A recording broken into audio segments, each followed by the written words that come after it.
یو کس وایي چې په مسجد کې د سورې فاتحې نه مخکې بسم الله ویل څنګه دی؟ آیا هر رکعت کې ویل ضروری دي؟ په مسجد کې چې کله سورې فاتحه وی رکعت کې الحمد د هغې نه مخکې و بسم الله خامخا وی، په ډومبي رکعت کې به سبحانک اللهم سلام وی، اعوذ بالله بم وی، او بیا په نور رکعتونو کې به هر رکعت کې په ابتدا کې بسم الله وی. یو کس وایي چې بغیر د عذر نه نفل یا فرض مسکول په ناسته باندې جایز دی او کنه؟ بغیر د عذر نه نفل مس په ناسته باندې کولی شي او فرض نشي کولی.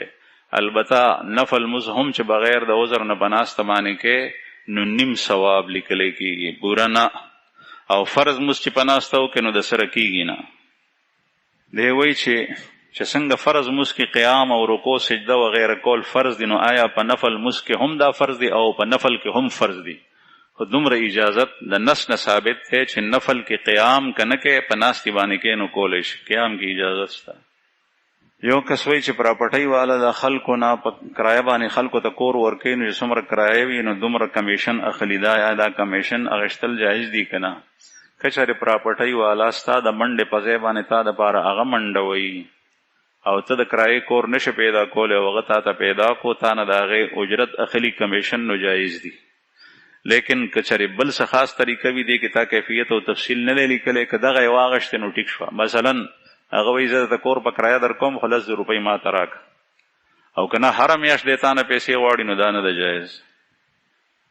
یو کس وایي چې که کافر کوم ځای کې مړ شي نو د هغه په باره کې موجوده مسلمان نه په آخرت کې تپوس کېږي او که نه؟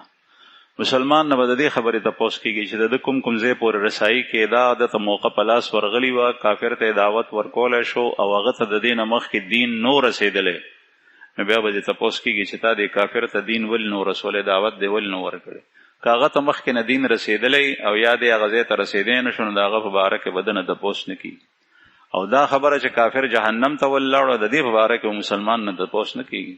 قرآن کریم کے اللہ پاک فرمائی وَلَا تُسْأَلُ عَنْ أَصْحَابِ الْجَحِيمِ، اور جہنمیوں کے بارے میں تجھ سے نہیں پوچھا جائے گا. دا اللہ رسول تا اللہ پاک فرمائے تانا به تپوس نه کېږي، نو ما تانا خو خود نه کېږي. البته د دې به کېږي چې یو کافر مسلمانېدو ته مسلمان کړی ولې نو، یا هغه ته تا اسلام دعوت ولې نو ورکړی حالانکې هغه ناخبره و. یو کس وایي چې یو ځای داسې ځای کې نوکر یم چې لیزر سنټر دی او هلته د زنانه او نارینه د بدن ویښته ختمولو دپاره لیزر کېږي ټول بدن. آیا دا ټیک ده او که نه؟ دا ناجایز ده. ټول بدن ویښته لرې کول او بیا په لیزر باندې ختمول دا جایز نه ده. د بدن بعضې ویښته داسې دي چې هغه لرې کول ګناه ده، او بعضې داسې دي چې هغه لرې کول مکروه دي، او بعضې داسې دي چې هغه لرې کول مباح دي، او بعضې داسې دي چې هغه لرې کول جایز دي، واجب دي. چې کوم لرې کول واجب دي نو هغه د ترخونو ویښته او د نوم نه لاندې ویښته دا په 40 ورځو کې یو ځل خامخا لرې کول واجب دي. او چې کوم ویښته هغه حرام دي لکه د ګیرې ویښته لرې کول دا حرام دي، او کوم ویښته چې هغه مکروه دي لکه د پنډیو او د بدن نور ویښته لرې کول، پتونانو د شانه د یو ځای بل ځای لرې کې دا مکروه دي. او کوم ویښته چې هغه مباح دي، نه واجب دي نه مکروه دي نه ضروري دي نه حرام دي، لکه سر حلق کول. یو سړی دی سر ویښته ساتي ای حلقی دا جایز دي، خو داسې طریقې سره نه لکه نن سبا چې دي چې بعضې ځای کې اوږده پرېږدي او بعضې ځای کې کل کړي. یو کس وایي که چېرې ښځې ته طلاق ورکړي یو خاوند، نو په خاوند باندې د ښځې څه راځي چې سسرال والا سخرګنۍ مطالبه وکړي، کوم څیزونه به ورکوي؟ چې کوم څیزونه هغه د دې زنانه سره د پلار د کور نه راغلي وو نو هغه څیزونه د زنانه حق دی. او کوم مهر چې ده ورکړی و او بیا دې خاوند سره یوازې وخت تېر کړی دی یو ځای شوي دي، نو مهر هم د دې حق دی. نو صرف مهر به ورکوي او هغه څیزونه چې د زنانه سره د پلار د کور نه جهیز راغلی دی نور څه نه کېږي. یو کس وایي چې د عالم فضیلت چې قرآن پاک او حدیث کې راغلی دی دې نه کوم عالم مراد دی؟ یو خو هغه دی چې مدرسه کې سبق وایي، یو هغه دی چې PhD اسلامیاتو کې.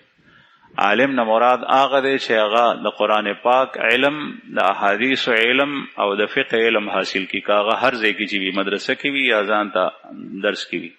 او که یو سړی ډیګرۍ ډېرې حاصلې کړي او دته علم نه حاصل نو دا عالم نه دی. یو کس وایي چې د قسطونو کاروبار کول څنګه دي؟ جایز دي، لیکن تفصیل ما ته ووایه چې تفصیل یې څه دی، یا وروسته مونځ نه پس تپوس وکړه. دویم تپوس یې کړی دی چې د فرض نه مخکې سړی سنت یا نفل 2 رکعاته کوي او په هغې کې په یو رکعت کې صورت پاتې شي، الحمد وي صورت یې ونه وي او بیا یې سجده سهو که نموز یې وشو که نه، او چې سجده سهو وکړي نموز وشي، ځکه چې نفس قرات په مونځ کې واجب فرض دی او ضم صورت واجب دی، او دلته نفس قرات شوی دی سوره فاتحه او ضم د صورت نه دی شوی، نو واجب پاتې شول، سجده سهو سره مونځ صحیح کېږي. بل تپوس یې کړی دی چې په کور کې میږي دي ډېر زیات، او دا ما اورېدلی دی چې دا د جادو اثر وي. آیا دا خبره ټیک ده؟ نه، میږي دي د الله مخلوق ته، بیا د پشکال میاشت ده، د پشکال په میاشت کې میږي او د ځمکې حشرات الارض دا ډېر زیات روزي، خو ته د خپل علاقې د بودوباش نه خبر نه، نو ځکه دا هم په هغې کې یو خبره ده، دا ما چې کومې وکړې مخکې. نن سبا خلک د دې نه خبر، په سور نور کې به سرتور سر دی رواني، او چې څه چل پې وشي نو بیا وایي بیمار شو. په سور نور کې لکه پټکې په سر کا، صادر په سر کا، د باندې فیشن او دنیا او تقلید د اغیارو دومره غالب دی چې دی په سور نور کې ټوپۍ نه بسري، او بیا چې بیمار شي نو بیا وایي چې بیمار شو. نو دا سټ دا رګونه دا اوچیږي د انور سره، او سر ګرمیږي، مازغه پکې خوټ کېږي، ژوند او عمر د سړي کمیږي، لیکن دی نه بسري. نو دا میږي روزي، دا د جادو اثر نه دی. په دې میاشت کې خصوصا ډېر زیات روزي، نری میږي، غټ میږي، هر ځای کې روزي. دا هم د خدای مخلوق ته خپل ځان ته نه بچ کوه. لاندې لیکلي دي چې آیا د دې وجل جایز دي او که نه؟ نو وجل یې جایز دي، چې کله تا ته ضرر درکوي، او چې کله ضرر نه درکوي ته ورپسې ګرځو چې چېرته کې میږی وي نو مړ کوې، نو دا ټیک نه ده. د ضرر په وخت کې وجل جایز دي، خو په اور به نه سوځې یا په ګرم اوبو باندې نه. یو کس تپوس کوي چې یو سړی تقریبا 15-16 کاله بیمارو او آخري 2 کالو کې ډېر خراب و، اوس د هغه د روژو د مزونو څه حکم دی؟ نو د هغه د روژو او د مزونو فدیه ورکول پکار دي، خو هغې دپاره 2 شرط دي فدیه ورکول واجب دي، او که هغه 2 شرط نی نو بیا فدیه ورکول واجب نه دي، بیا بهتره ده چې ورکړي. هغه 2 شرطونه څه دي چې کوم صورت کې فدیه ورکول واجب دي؟ یو دا چې هغه وصیت کړی چې په ما باندې دومره مزونه دي او روجوی دي، ګورې د دې فدیه ورکوي خپل وارثانو ته، وایي مثلا بچو ته. او دویم دا چې هغه دومره مال پرېښی چې د هغې په 3مه برخه کې هغه وصیت د ده نافظېدی شي. که دا 2 شرطونه وو خو بیا په دې وصیت عمل کول واجب دي، او که نو نو واجب نه دي، لیکن اوس هم بهتر ده چې د هغه اولاد کې څوک لوري یا زوی یا هر څوک چې وي وارثانو کې، هغه د دې پلار یا د خپل مورث د مزونو او د روجو فدیه ورکړي. او هغه فدیه چې کوم دی نو د یو روجې په بدل کې د سرسایې په مقدار ده، او د یو مز په بدل کې د سرسایې په مقدار ده، چې څومره پاتې د هغې حساب دی ولګي، مسکینانو ته دی ورکړي. بل تپوس یې کړی دی چې مونږ اکثر د شپې کمیس وباسو او په بنین کې وده کېږو په کور کې، نو آیا مز په کمره کې په بنین کې کولی شو بغیر کمیس د چولو؟ نه، مز به وشي، لیکن مز کول مکروه دي او خطرناک کراهت دی پکې، ځکه چې مټې او د ترخونو سره بعضې ځای دا بربند وي، په دې حالت کې مز کول نه دي پکار، مکروه دي. کمیس واچو نه بیا مز کوه. بل تپوس کوي چې دا زنانه سره زر تقریبا 3.75 تولې دي، یعنی تقریبا څه کم او کم 4 تولې، هغه په حق کې مهر ورکړی شوي دي، او دې سره نقد 4-5,000 روپۍ هم دي، د ضرورت دپاره یې ایښي دي. د دې باندې زکات شته او که نه؟ دا پیسې چې سیوایي دي د دې نه، او د دې دپاره یې چې دا مې په کار راشي نو دا زیاتي دي، او که دا اوس دا په کارۍ مثلا په کار یې راوستې او پرتې نه وې، نو بیا دا هغې سره نه کېږي، او چې دا پیسې سیوایي دي نو دې زرو سره چې یو ځای کړي نو زکات پې شته. بل تپوس یې کړی دی چې که د ښځې دا زکات خاوند ورکي او بیا خاوند خپل سخر خواهي ته ورکي، نو دا ورکولی شي که نه؟ د ښځې دا زکات دا خاوند ورکولی شي، لیکن خاوند به ښځې ته وایي چې زه ستا زکات ورکوم، او ښځه ورته اجازه ورکړي نو الله، او ښځه خپل زکات یا د هغې په مال کې زکات هغه مور او پلار ته نشي ورکولی، او دا د ده سخرانه چې کوم دی نو د دې ښځې مور او پلار دي. یو کس وایي چې په اوابین مونځ کې ما عادت جوړ کړی چې سورې واقع ویم، نو آیا دا سورې واقع چې دغسې وی هغه فضایل حاصلیږي او که نه؟ امید دی چې الله جل شانه هغه فضایل درکړي. اگر که د سورې واقع مطلق با راضی په موس کې ویل ذکر خاص نه دی، که موس کې وی نو ویلی شي، لیکن سورې واقع د شپې ویل هغې خپل فضایل. بل تپوس کړی چې موږ د استاد دپاره تنخواه جمع کوو، په هغې کې څه پیسې اضافي شي، آیا دغه رقم د جومات دپاره استعمالولی شو که نه؟ که چېرې ته د جومات متولي یا هغه کمیټۍ کې چې د چا لاسته دا پیسې راځي او هغې ته اختیار ورکړی شوی دی او د استاد او د امام صاحب تنخواه مو ورکه، هغې نه سیوا کېږي، نو بیا په جومات کې استعمالولی شي. او که د استاد تنخواه کمه وي نو هغه ته تنخواه ورکړي، د هغه ضرورتونه پرې پوره کړي. یو کس تپوس کړی دی چې د امتحان ډیوټۍ دوران کې سکول والا چای او خوراک سکاک سټاف ته ورکوي او دا پیسې اکثر سکول والا د طالبانو او هلکانو نه اخلي، او دا دې دپاره اخلي چې تاسو دپاره به حال نرم وي. که د نرم نه مطلب دا وي چې استادان به سختی نه کوي، نو دا رشوت دی، او دا رشوت اغشتل حرام دی، او دا چای سکل او هر یو شی چې وي دا خوړل سکل حرام دی. بل تپوس یې کړی دی چې په سکول کې بعضې ماشومان پاس شي، نو هغې ته بعضې استادان وایي چې څه پروګرام وکړه، یعنې دعوت وکړه.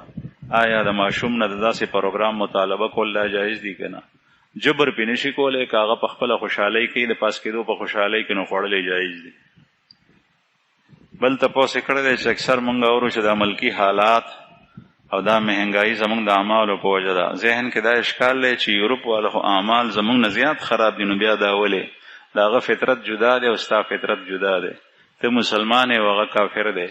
او د الله رسول سره یو ځل عمر صاحب لاړو د پیغمبر علیه السلام خاص کوټې ته، د رسول الله صلی الله علیه وسلم خاص کوټه کې چې وکتل نو یو دوه ګوډي دي، ګوډي د سرمنې ګوډي دي، هغه زمانه کې به لوښې د سرمنې و، په هغې کې د پیغمبر علیه السلام څه کپړې پرتې دي، بل څه شي نور په کوټه کې هېڅ شی نشته، نه طلایي شته، نه بړستن شته، نه بستره شته، یو پوزی دی په هغې د الله رسول پروت.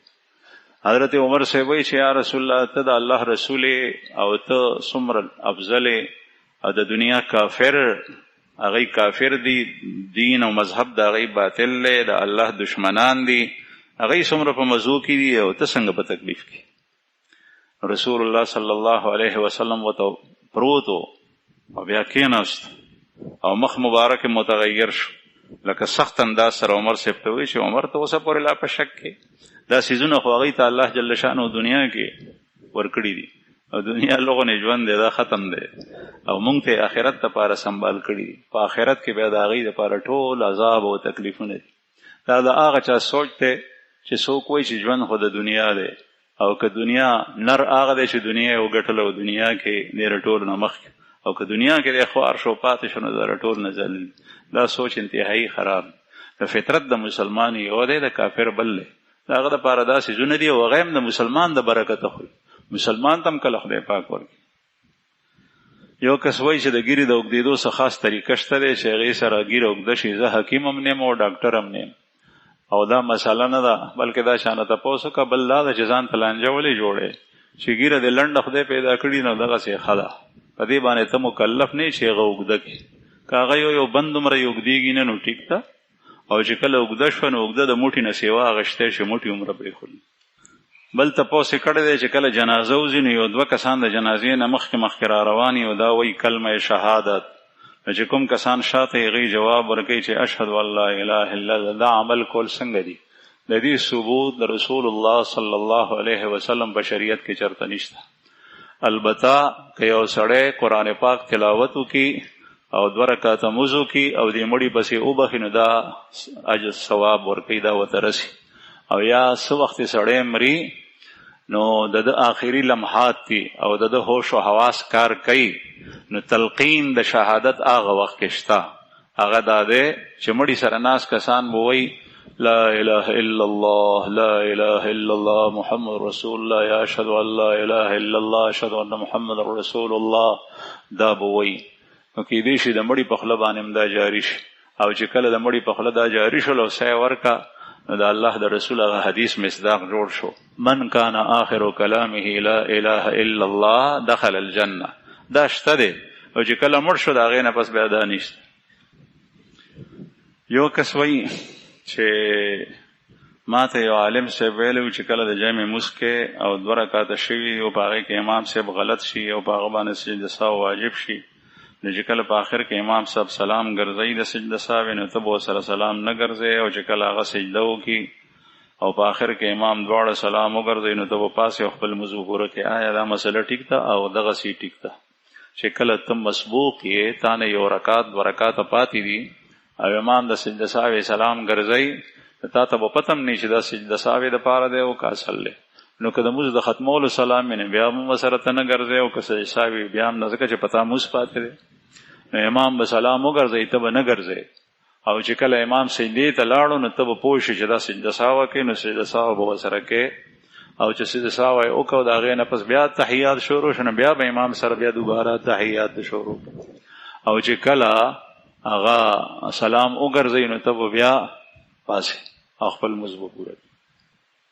د مونځ دپاره و اقامت کول دا سنت دي که فرض دي که واجب دي یا مستحب دي؟